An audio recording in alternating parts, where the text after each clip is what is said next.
Hi, this is Joe Satriani bringing you 5 tips from Surfing with the Alien. And this is for Guitar World, of course. Here we go.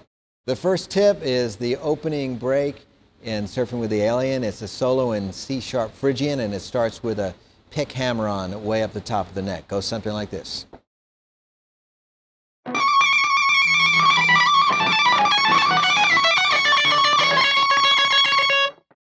Here it is again. This time we've slipped a little napkin between the frets and the strings here to keep the noise level down. Obviously, on the record, there's a band playing behind it, so you don't really notice the noise generated by the technique on the guitar. But since we're doing it sort of a cappella, we've decided to put this in here to keep things quiet so you can hear the technique a little bit closer. Here it is fast first.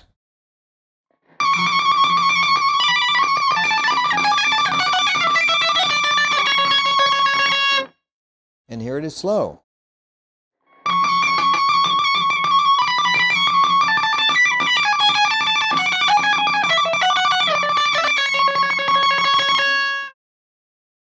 The second tip is the opening rhythm guitar phrases for the song Ice 9. It's in C-sharp Dorian, and it's got a lot to do with these little power chords where you're doing a lot of muting and not muting and sort of trying to get a good balance out of it. It goes something like this.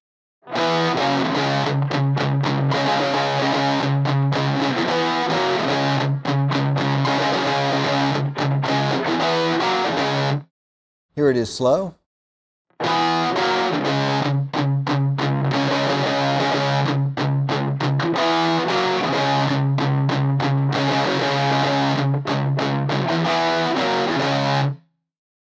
Tip number 3 is the main riff intro in the song Crushing Day. And this one, again, like Ice 9, it's a 2-note power chord, and we're working with C and D. And once again, you want to work with a lot of distortion. You're working with muting and non-muting and accenting with your right hand to bring out some of the unusual overtones of the strings. Go something like this. And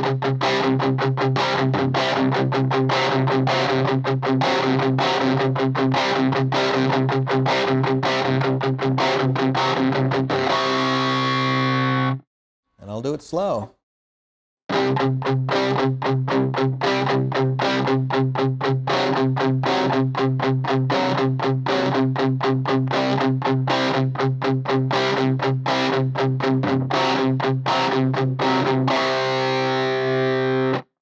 Next up is the 2-handed break in the song Satch Boogie. It's all done on the A string. It goes something like this.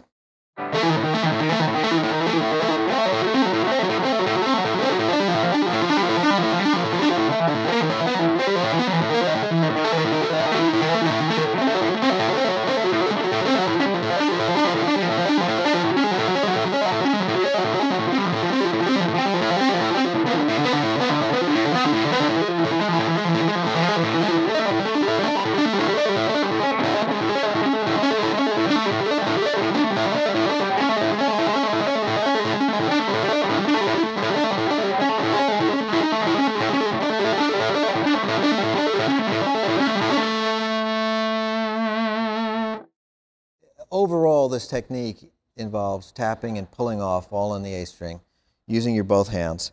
And I'm actually taking a series of notes. I'm playing them in time, and then the second time, I play them out of time. I sort of compress them in to take advantage of this accent that's going like this. And so it may seem kind of wrong in a way, but actually it's the end musical result you should be focusing on, not each little phrase. It's going to sound a little strange doing it slow, so what I'll do is I'll just break down the first phrase and show you what happens when I repeat it alternately in tune, in time, and then out of time. And so I'm doing that in time, and then out of time.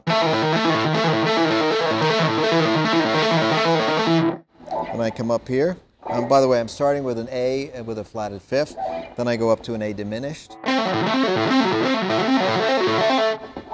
The next chord is open to interpretation. You could say it's a D minor with an added fourth over A. And then I do an A sus4. This is all on top of an A bass, but I'm doing A sus4, B flat, B, C, B, B flat, and it's like, again, slow. It's funny, isn't it?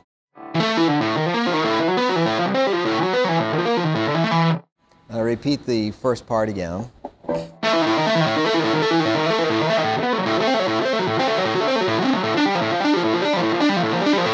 And this is where I deviate, and I'm doing an A major 13.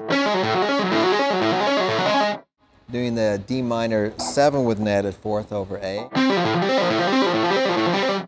Do a D minor 6. And then an E with a flatted 9, again over A. And then the ending phrases, an A7 sus4 to an A major 7. Those are the two main chords.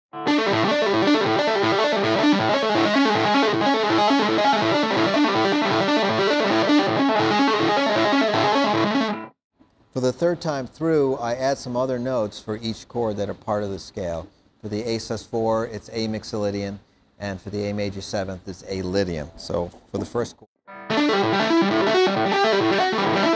that's the live version.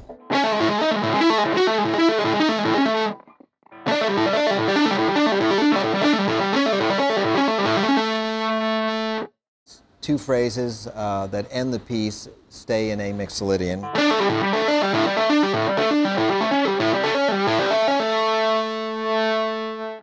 The next tip is about the song Midnight, which is all two-hand tapping, and I'm going to play the first phrase for you at the proper speed, and then we'll break it down and go over the little bits.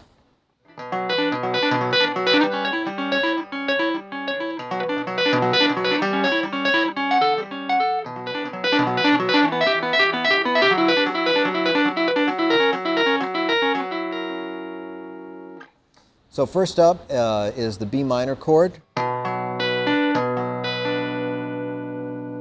The next chord is really, the way I look at it, it's a G major chord based on G Lydian mode. Some people may see it as E minor 6th. Either way, it doesn't really matter. I'll play it again for you.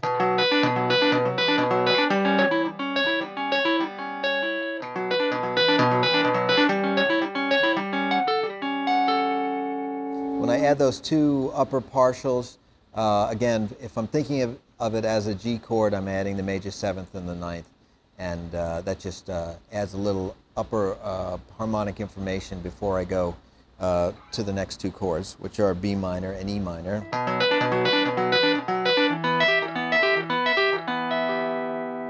And the final chord is the F sharp dominant chord, but I put on a suspension of a 4th and a minor 6th to start. And then I resolve it. And then it repeats again.